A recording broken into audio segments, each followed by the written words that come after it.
కేంద్ర బడ్జెట్లో తెలంగాణ రాష్ట్రానికి అన్యాయం జరిగిందని తెలంగాణ అసెంబ్లీలోని చర్చలో మాట్లాడుతూ సిపిఐ ఎమ్మెల్యే కూనంనేని సాంబశివరావు కొన్ని తలతిక్క మాటలు మాట్లాడిండు.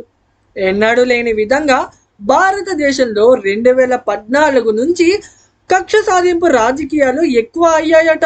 అందుకే దక్షిణ భారత రాష్ట్రాలు భారత్ నుండి విడిపోవాలనే డిమాండ్లు వచ్చేలా పరిస్థితి తయారైందని కూనంనేని సాంబశివరావు అన్నాడు.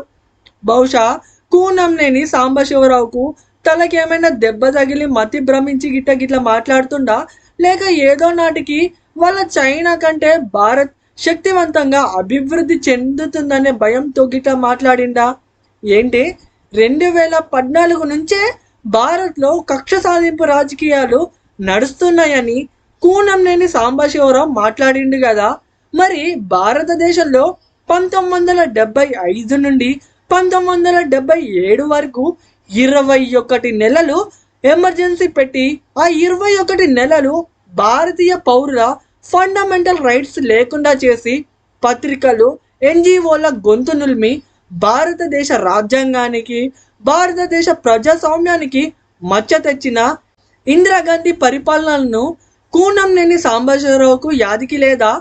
దక్షిణ భారత రాష్ట్రాలు భారత్ నుండి విడిపోవాలనే డిమాండ్లు వచ్చేలా పరిస్థితులు వచ్చాయా? ఎప్పుడు వచ్చాయి? ఎక్కడ వచ్చాయి?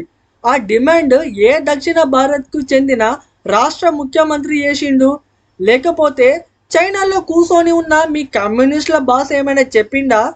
భారత్లో ఎన్ని వైపుల నుంచి ఎన్ని సమస్యలు ఎదురైనా కానీ భారతీయులంతా కలిసికట్టుగా ఆ సమస్యను ఎదుర్కొని పరిష్కరించుకుంటాయి, కానీ సమస్యల నుంచి తప్పించుకోవాలని చూడవు. తెలంగాణ అసెంబ్లీలో కూనంనేని సాంబశివరావు మాటలు విన్న ప్రతి ఒక్కరికి ఈ కమ్యూనిస్టుల నిజస్వరూపం అర్థమైందని అనుకుంటా.